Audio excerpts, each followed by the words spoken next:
the Allies wildly underestimated their enemies.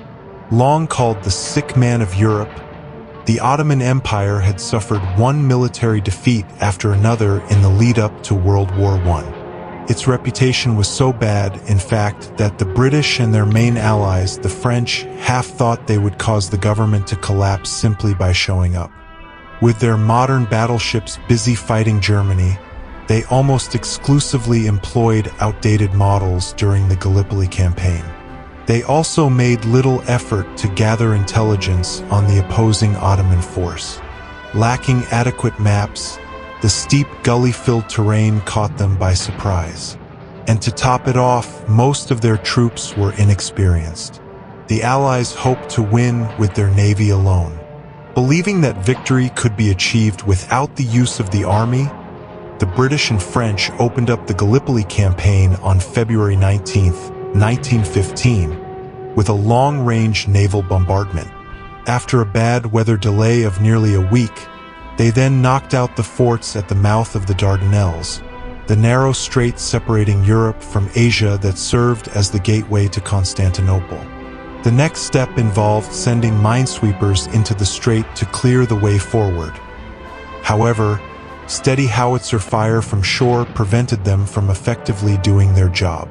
Since big warships could not shoot accurately enough, and marine landing parties faced stiff resistance, all attempts to silence these howitzers failed.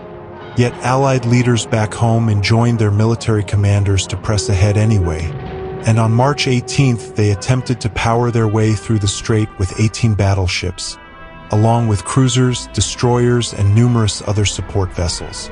Sure enough, mines and shell fire sank 3 of these battleships and severely damaged 3 others, forcing a retreat. Days later, it was decided that army troops would be needed after all.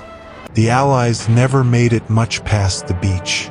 The ground attack began on April 25th, when Allied soldiers landed simultaneously at various points near the mouth of the Dardanelles. British troops carved out a foothold at Cape Helles, the southernmost point of the Gallipoli Peninsula, located on the European side of the strait, and were soon reinforced by the French.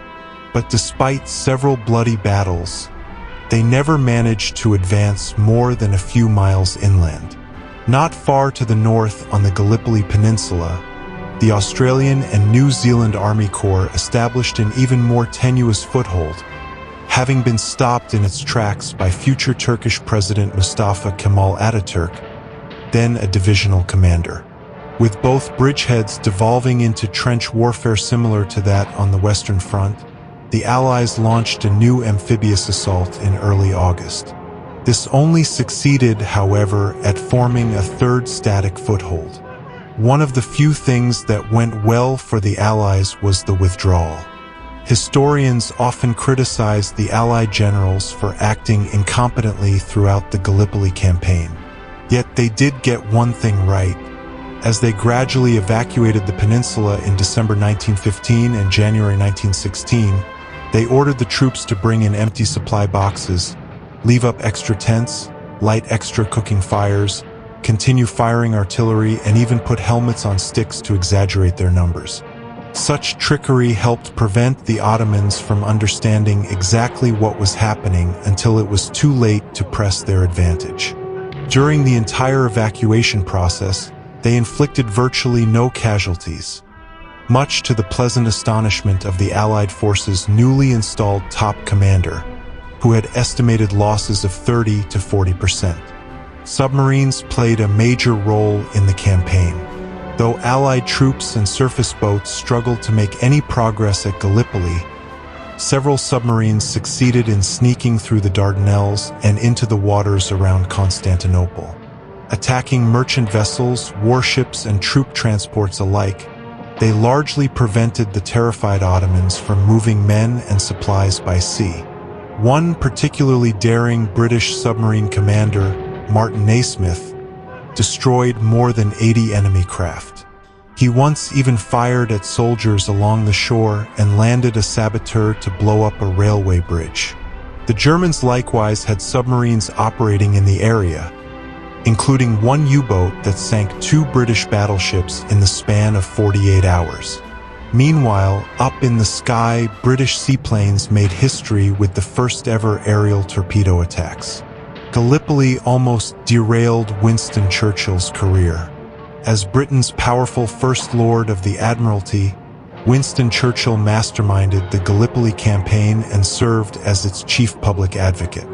It was no surprise then that he ultimately took much of the blame for its failure. Demoted in May 1915, he resigned from the cabinet altogether a few months later and took off to head an infantry battalion on the Western Front. "I am finished," Churchill supposedly remarked. By 1917, however, he had received a new cabinet post. From there, though his political opponents delighted in shouting out, "Remember the Dardanelles," in the House of Commons, he slowly worked his way back up, culminating in his appointment as Prime Minister in 1940 when Britain stood essentially alone in the fight against Nazi Germany. 3 separate national identities were forged at Gallipoli. Despite having just gained a large, albeit incomplete, measure of independence from Britain, Australians and New Zealanders did not necessarily identify themselves as distinct until the horrors of Gallipoli awakened their national consciousness. Since 1916, the 2 countries have held an ANZAC Day every April 25th, named for the Australian and New Zealand Army Corps, ANZAC, that fought in the campaign.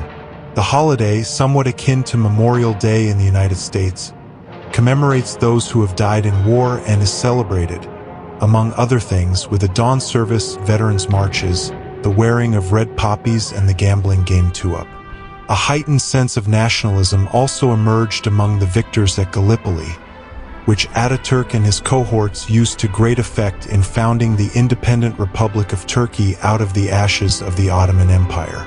Australians, New Zealanders, and Turks all commonly make pilgrimages to the battlefield, now a protected national park with numerous grave sites and memorials.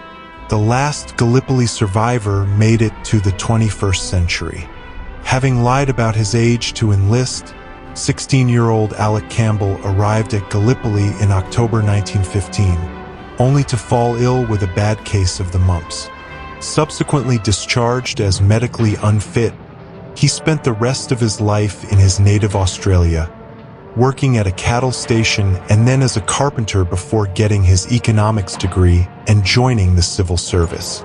Of the roughly 1 million British, French, Australian, New Zealand, Indian, Canadian, African, Ottoman, and German men who took part in the Gallipoli Campaign, an estimated 110,000 died on the battlefield. Of the rest, only a handful lived to see the 21st century. Campbell was the last known survivor, finally succumbing in May 2002 at the age of 103.